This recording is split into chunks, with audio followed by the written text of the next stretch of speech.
Remue ménage. Remue ménage.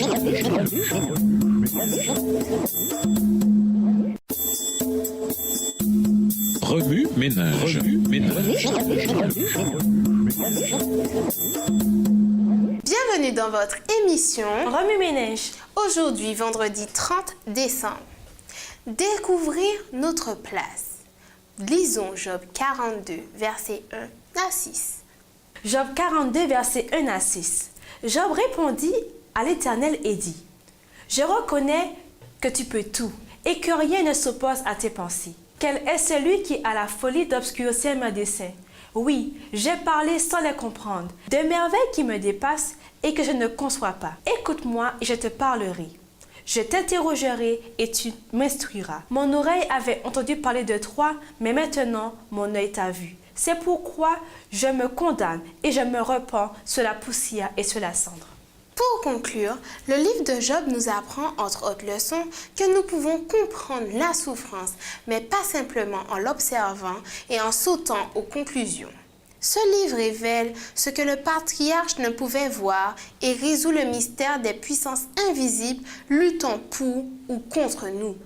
Il expose la malignité du diable, la fidélité de Dieu, les raisons de supporter la souffrance et la capacité de Dieu de restaurer ce qui était endommagé sans briser ses propres règles.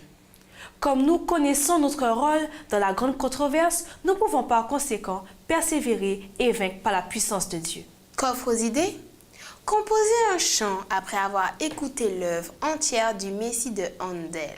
Si vous croyez qu'un tel message sur Jésus est complet, priez pour recevoir une révélation sur Jésus dans un chant contemporain. Peignez une scène de la vie de Job qui résume le mieux votre impression visuelle de son histoire. Quelle scène vous captive le plus? Après avoir réalisé une peinture, cherchez une compagnie qui fait des puzzles pour qu'elle la reproduise.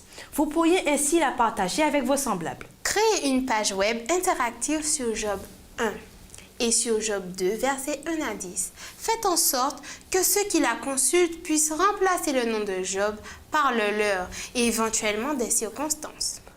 Ils pourront ainsi personnaliser l'histoire et la lire comme si elle leur arrivait personnellement. Visitez cette semaine, ou le plus tôt possible, une personne victime d'un événement tragique. Efforcez-vous de ne pas vous concentrer sur le rôle du péché et de la grande controverse dans cette tragédie, mais plutôt sur l'amour et le soutien dont elle a besoin.